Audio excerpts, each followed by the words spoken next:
Well, howdy YouTube, Unky Joe here, Unky Joe's Playhouse. Today, we're going to talk about my least favorite thing in the world, and that is dealing with internet service providers. Yeah, we've all been there, I know. Let's get it started right now.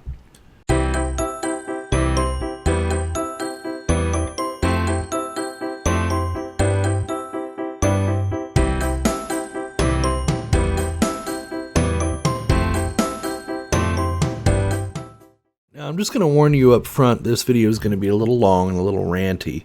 So if this isn't your style of video, if you like seeing me press the buttons, then you may or may not want to stay. It's up to you. And normally I don't do this kind of thing, but I just wanted to let you know the kind of stuff you have to be aware of if you're going to be running a business and providing services to others, the kind of things that you're going to run into that can really ruin a day, a weekend, a holiday, whatever. The client we're going to focus on has been with Time Warner, 5, 6, 7 years. In fact, they had Time Warner at their old location, and then Time Warner at their new location when they moved, and then they kept them when they went to Spectrum. And the service was it was cable modem, but it was pretty reliable. At first, we had a 10 by 10, and then a 20 by 10, and then eventually it got up to 100 by 40. 100 down, 40 up connection. Prices went down. We were able to get, fairly reliable service. And then back around the first of this year, something started happening.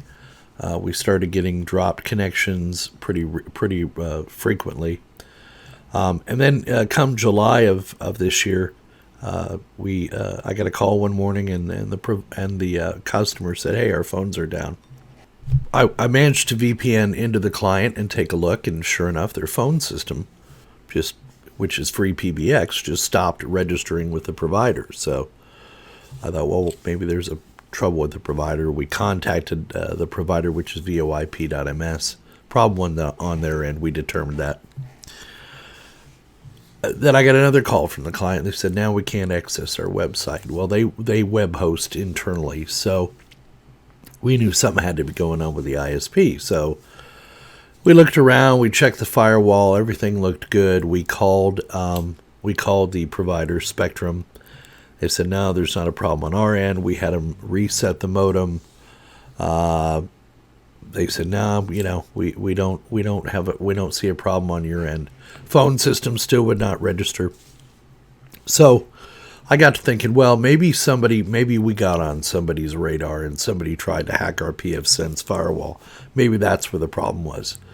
So I replaced the pfSense firewall with an edge router that we had as a backup connection for them. Hooked it up.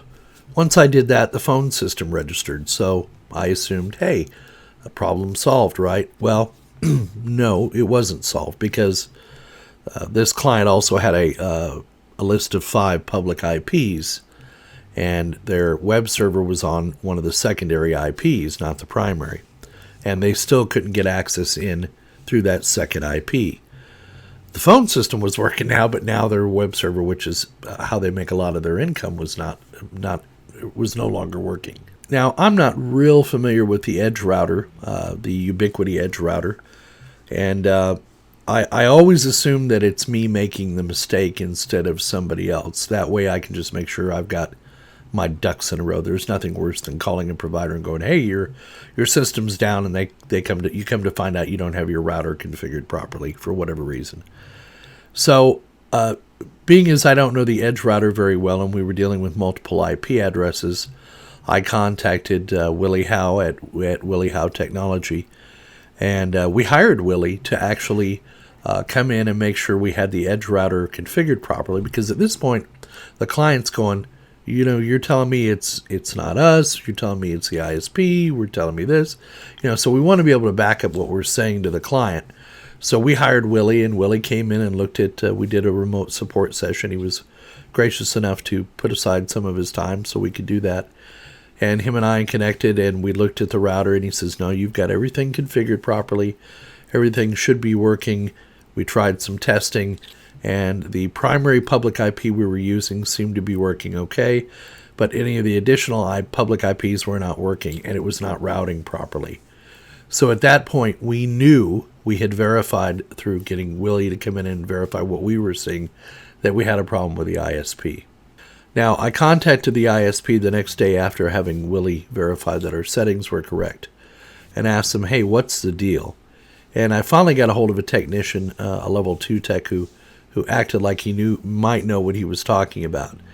And he says, wait a minute. He says, you tell me you have public IPs? And I'm like, yeah, we have a block of 5 of them. We're on a 248 subnet. And he goes, no, I don't show you have 5 IPs. I only show the one that's being routed. Well, therein lies the problem. So he reset everything back to what it should be, and we got the additional 5 IP addresses back. But still, our web server was not working. It would not work. So what I did was went out to our DNS provider and changed the IP to the primary public IP we had, not to use any of the others. And I rejiggered the routing table in the edge router, and suddenly our website was working again. So no matter what I did, whether it be pfSense, edge router, with this provider, any time I tried to access one of our public IPs past our primary IP, it would not work. The traffic got dropped. It never even got to us. And finally, Spectrum, the guy at Spectrum admitted somebody had been into our modem without our knowledge and had changed some settings or corrupted the firmware on it or something, and he reprogrammed it and sent a new code. And it was that point I asked him, is it possible that our cable modem got hacked? Well, upon hearing that, he went silent, and he didn't want to talk anymore, and we just agreed to disagree. It was at that point that we decided we needed to make a break with Spectrum and possibly get another provider in there. Now, meanwhile, all this has been going on since January. We are just being pummeled by salespeople from AT&T. Hey, let's get fiber out to your building. We want to sell you fiber. Keep in mind, San Antonio is where this client is located, and Google Fiber is, well, slowly rolling out in San Antonio. So now that there's competition, AT&T and Spectrum are stepping up and actually trying to put fiber out. They said, well, you got fiber in your building. Every salesperson who contacted us said, well, I can get you 100 by 100 fiber. I can get you gigabit fiber. I can get you whatever fiber you need. Fiber. However, when we called AT&T or contacted a salesperson, they said, well, yeah, no, there's no fiber. There's no fiber in your area. Fiber's not available. Fiber's not. Every salesperson we contacted said, fiber's not in your area. We finally got a hold of one rep at AT&T who forwarded us to their build out, to their engineering department, and we got a hold of a nice lady in the engineering department and said, hey, would you do us a favor? One, see if fiber is available in that area, because we watched AT&T string fiber on the pole months before this. So we knew we had fiber at the pole, which is just simply across the street from this building. We said, check and see if it's available, and what are the options for a build out, to run the cable to our building. And she said, well, typically, they charge about $15,000 to run the fiber link from the pole to the building, and the owner of the building, which was us, would have to pay that fee. But she said she'd get back with us. So we waited again another month or two and didn't hear anything from her, and finally called her back. And she said, no, there's just no way. They don't have any plans to build out to this building. We're like, why? I said, this is, a huge square foot facility. We've got multiple tenants. I'm sure there'd be more than us that would be interested in having fiber run to the building. And she said, I'll get back with you. So then in the month of August, mind you, we'd been dealing with this January, February, March, April, talking to them. Meanwhile, in August, I get a call from the client, and the client tells me, hey, there's an electrician here, and he's wanting to run a circuit. And I said, well, I didn't order a circuit. I didn't order any electricity. And he goes, no. He's the subcontractor of AT&T, and he's here to put fiber into the building. I'm like, good. Well, here's where the demarc is. Take him to that location and let him do it. And I said, and then get me, a copy of his business card so I can speak with him. So the client took a photo of the business card, sent it to us, and then I had Jerry contact him, and he says, yeah, AT&T contacted us. They contracted with us. here's the job order number, and we're putting fiber into the building. So you'll have fiber here within a week or so. It'll take us about a week to get it installed. So at that point, I handed everything over to Jerry and had him deal with AT&T from that point on. And Jerry did an excellent job of getting everything coordinated. So AT&T finally admitted that once we spoke with the engineering department, that yes, they had decided to go ahead and wire the building because it was a multi-tenant facility. And it was going to cost us $0 to have that installed. And we're like, fantastic. Go ahead, move forward. And then they said they'd get it installed, and they'd let us know once that install was done. Then they would need to send their installer out there, because the DMARC, as you will see in the video coming up, is on one end of the building, and our server closet is about in the middle of the building. So we would need the fiber link extended. And then there was some question about whether we'd have to pay for that, whether AT&T would install that, or what the deal would be. So once the electrician finished up and got the circuit installed, AT&T then sent a technician out to test the circuit and make sure it was live and it was working, and it was. So meanwhile, I'm having Jerry do about bi-weekly checks on the install and seeing how it's going. And finally, the electrician released the install order. Then it went back to engineering, and then we got a hold of the engineer at AT&T because we got his name. And then he said, okay, I'm going to go ahead and release it now and show the circuit is active. So now you can call your rep, and they can schedule an install date. So we did that. We got an install date of October 9th, and the technician would be there between 11 and 1, and it would take 4 to 5 hours to complete the install. And they needed to have somebody there, who knew the network, who knew the building, that kind of thing. So Jerry and I cleared our schedule, I cleared my schedule for October the 9th. Jerry was unavailable. I showed up at about 10:30, waited. It got to be about 12:45. Still no technician. I was getting a little irritated about that, even though they said between 11 and 1. The tech, however, did call me, and I found out the tech had come up from Harlingen. Now, San Antonio is a city of 1.5 million people. Why they had to get a technician to come up from Harlingen is just beyond me. But evidently, from what the technician told me, and he called me and said, hey, I'm running a little late, but I should be there about 1:30. Well, there went the rest of my day. I knew I was going to have to stay out and see this to the end. But he was very polite, very nice, and he got there at about 1:30, and he looked at the situation with me where the DMARC, and you saw where the DMARC is, and how far we had to go. And he says, well, do you want to install it? I told him, no, I don't have a problem with us installing it, but I just need to know what kind of fiber you need. We would run the fiber, and then they could come back out and terminate it. He says, well, I'm here. I came all the way up from the valley. He says, I've got a box full of fiber in my truck. Why don't I just run it? I'll extend the DMARC to your wiring closet, and we'll just get it installed today. And I couldn't have been happier. I mean, what a good tech. Now, this tech's name is Rogelio, or Roger, from AT&T Business Services in Harlingen. And let me tell you something. This is an example of a good employee for a company. He was telling me, he says, the problem is San Antonio fiber is so new here in the buildings that they really don't have any authorized techs. They're all down in the valley, and they had to bring these guys in to help with the install. And this guy was meticulous. So he had to run the fiber down the wall, underneath the setup stairs, and then back up a wall, and then across the big gallery area I'm going to show you, or I have shown you, all the way into the wiring closet. And it took him about 4 to 5 hours to get the circuit up and running. So in our server room, he installed a transceiver to change it from fiber back down to 10 base T, installed the modem, got it all configured, got the 5 IPs put in there. For all intents and purposes, we were ready to go. And I think I rolled out of that building about 6:30. Now, that was on a Wednesday. So we plan to come back on Saturday and do the switch over from Spectrum to AT&T. Alrighty, so let's take a little walk. This is a big, big building. And I'm going to show you, I don't often praise installers, but in this case I have to. Now we're walking through this building to give you an idea of the size of it. We just switched over to, we had Spectrum as this client. This is the one that we had the nightmare with the PFSense firewall. Came in one morning, got a call from the client that, hey, our phones aren't working, website's not working, all that good stuff. And they use Spectrum.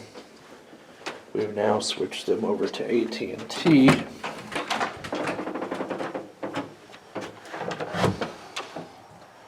So just to show you, this is the long hallway, and down here, that little box right there is the new AT&T fiber. They just ran into this building. Now, San Antonio is a big city. It's getting like 1,500,000. They had to bring a guy in from the valley, which is down near, further south in Texas, down near the coast, to do this install. And what he did was he just ran the fiber next to the cable. You can see it on there on the floor. The white cable is Spectrum, and the black cable is the fiber, and that runs under the stairs. So he had to, their demarc is here, he had to run that all the way down underneath these stairs. And then if you'll come with me, I'm going to pause the camera. So I'm coming back down that long hallway. So this cable is running along this where I'm walking now. You can't see it because the technician did such a good job at hiding it. So let's go downstairs. If we come into this really dark room here, and I give you an idea of this room. These are the overhead lights. We've got to let them heat up for a minute. Yeah. But this used to be a, this empty area of the building used to be a church. So this cable, he managed to run it up here. I'm going to take you to the, this is where we were upstairs. If you look at this wall right here, that's where that stairwell is. It was just upstairs with.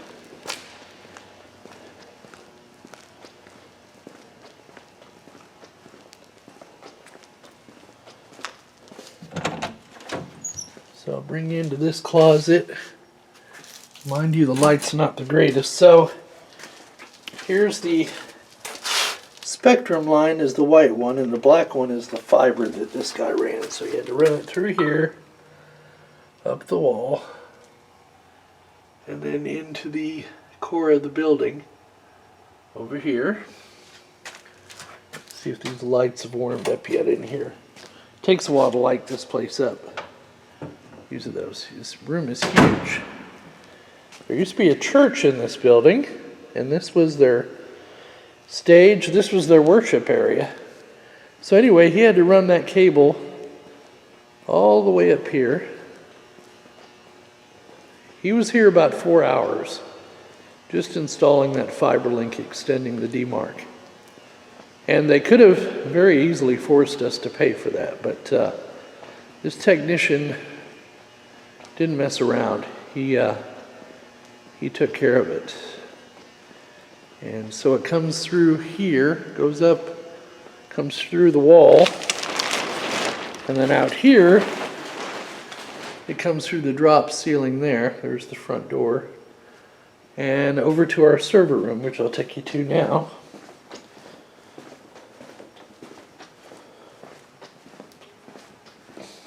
Spectrum has just become too unreliable out here.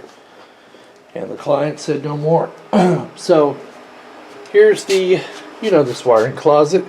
Here's all the phone stuff over here. Here is the rack with the servers, and this is the new firewall we've put in, the PFSense firewall right here. The little Dell R210 Model 2. And here's the Spectrum cable modem here.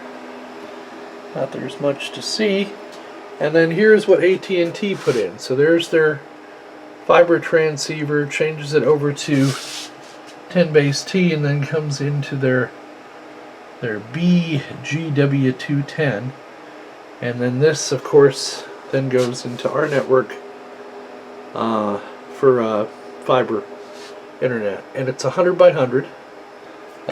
I also have this unit as their backup router, so if something happens to pfSense again, all they basically have to do is turn pfSense off, take this power cable, plug it into the back of this, and they're up and running within a few minutes. So they now have a backup. The problems I was having with pfSense before are gone.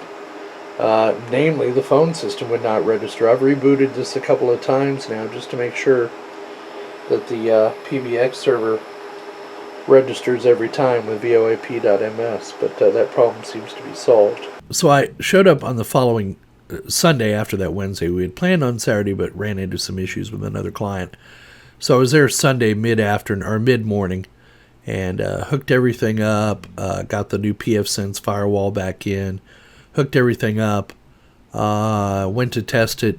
Everything was working except for incoming. Suddenly, nothing would come in. We couldn't connect to our website. We couldn't connect to alternative IPs. The same problem it seemed like we were having with Spectrum. So my initial thought was AT&T really tries to sell managed services. You know, we told them when we did the install, we just want a wide open modem, fiber connection. We want all the ports open. We don't want your firewall enabled. We don't want your wireless. None of that. We just want a connection to the internet, and we want it open. We have our own firewall that we will manage. Well, evidently they didn't get the message, because every single port incoming was blocked. We could make outgoing, and it was very speedy. It was 100 by 100 with a 1 millisecond ping time. That's pretty damn fast. But we weren't able to get any incoming traffic. Well, since we're AT&T Business, you have 24 hours, 7-day-a-week support. Unfortunately, the number I was given was for not for the service that we had. And none of the people there, I called 7 different people, and none of them were able to help me. They kept asking me for a darn circuit ID, which we didn't have. All we had was an account number. And when we gave them the account number, they said our account didn't exist, et cetera, et cetera. So I went ahead and flipped the customer back over to Spectrum and said, well, we'll wait till Monday. We'll get AT&T support on the phone. We'll try to get the right phone number to call, get them on the phone, and find out what's going on. So the next morning, Monday morning, I got a hold of AT&T, and they said, yep, all the ports were blocked. So they opened them all up, went back out to the client, hooked everything up. Everything worked great except for port 25. We were unable to send email out through port 25. So another call with AT&T, and they made that right. They opened that up. I said, look, when I said I want this thing fully open, I mean every port. Port 0 through port 65,500, whatever it is. Open them all up. I don't want y'all blocking anything. You know, we're just paying you for the service. So they did. And once I got a hold of the right phone number, those people were great. I waited less than 3 minutes to speak with the tech. They were knowledgeable. They knew what they were doing. They flipped the right switches. They made me happy. And I suddenly had a good feeling about this new fiber connection coming into this client until 3 days later. So 3 days later, 7 o'clock in the morning, I get another call from this client saying, we are down. Our phones are down, internet's down, everything's down. Here we go again, boys and girls. So, fortunately, I left the edge router configured for their old Spectrum connection. So, I was able to walk a staff member over there through disconnecting the AT&T circuit and connecting up the Spectrum. And then I went out and quickly flipped the DNS for the website, and within an hour they were all back up and running. And then I got on the phone with AT&T and said, hey, we have no connectivity. The AT&T support got in and said, no, we can see your modem. Everything appears to be working fine. So down the rabbit hole we went. We started looking at pfSense again. Did pfSense fail? Did we have a connectivity issue? Da-da-da-da-da. We spent another couple hours on it, and then I finally had this epiphany. Wait a minute. Nothing's changed on our end. Let's call AT&T again and ask them a more important question. Can you see our public IPs? So I got AT&T on the phone. I got the guy on there and gave him our account number, and I go, tell me something. Can you see the public IPs on this account? And he goes, wait a minute. You don't have any public IPs. I was like, yes, we do. We're paying for them. being charged $15 a month for 5 public IPs. I know we have them. We paid for them. And he goes, no, you don't understand. They're not programmed into the modem. He said, in fact, it looks like the modem was reset to factory defaults. And I said, well, it certainly wasn't us. We don't have the ability to do it. And he suggested perhaps we had a power failure or something of that sort. And I told him, no, 1, it's on a UPS, and 2, we didn't have a power glitch, and 3, I assume you have some way of storing in non-volatile RAM the configuration for this modem. The only thing I could figure is when I called AT&T 3 days prior, and they had finally opened port 25, perhaps the technician didn't hit the save button, and perhaps there was a power glitch. Maybe somebody unplugged the modem. You don't know what happens at a client site when you're not there. But regardless of that, he had to reprogram the modem, and once he did, everything was working again. We connected, we flipped the customer back over, went back out and personally flipped it over, checked everything, and it's been up and running for 2 days now. So we've told the client, keep the old Spectrum connection just in case something happens. But like I say, I asked AT&T, I said, well, I hope this doesn't happen again. I asked him, do you think perhaps maybe we've got a bad modem or something like that? He says, well, I can't replace it until I get a failure code, and so let me reprogram it and see how everything goes. So there you go. So this all started back in July, and it took us July, August, September, October, 4 months to get AT&T to install fiber over there. And then even though we went with AT&T, we still had a glitch. I will tell you this, the quality of our voice over IP has vastly improved. The website access for customers is much, much faster. The client is very happy with the speeds they're getting. They're able to do they do webinars and that kind of thing. So they're very internet-centric at this business, and they do use a lot of bandwidth. And so they need good bandwidth. So, but the reason I made this video is to point out to people that sometimes things don't always go your way. And it used to be when I dealt with internet service providers, it was a fairly painless experience. But over the years, it's gotten worse and worse and worse. And just my own personal anecdotal observations, most people don't give a shit about their jobs anymore. They really don't care. Getting somebody to do something at Spectrum, we still never get the problem resolved with the other public IPs. We're paying for all these IPs, but we could only use one. And it was that frustration level that forced me to go with another provider, because if I couldn't get them to admit they had a problem and fix it, or even dispatch a tech out, then what's the point of doing business with that company? It's just like their employees really don't care. Even getting AT&T on there and switched over, I just find there's a huge lack of accountability with ISPs. This goes to show the other point I want to make too is you have to be very clear with internet service providers, because they want to kind of control your access to the internet. You get that a lot on residential connections where they won't open ports, or they won't do this, or they won't do that. On a business account, though, I think this customer's paying nearly $200 a month for 100 by 100 internet. You expect a level of service, and you expect the ISP just to get the hell out of the way. I want to pipe into the building. I don't want you managing anything. Get it through your thick heads. I just want my internet connection.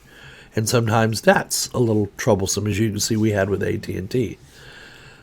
All in all, I'm very happy with AT&T so far. I mean, we've had little glitches with them, but the difference between them and Spectrum is that Spectrum wouldn't fix the problem. AT&T bends over backwards to fix the problem.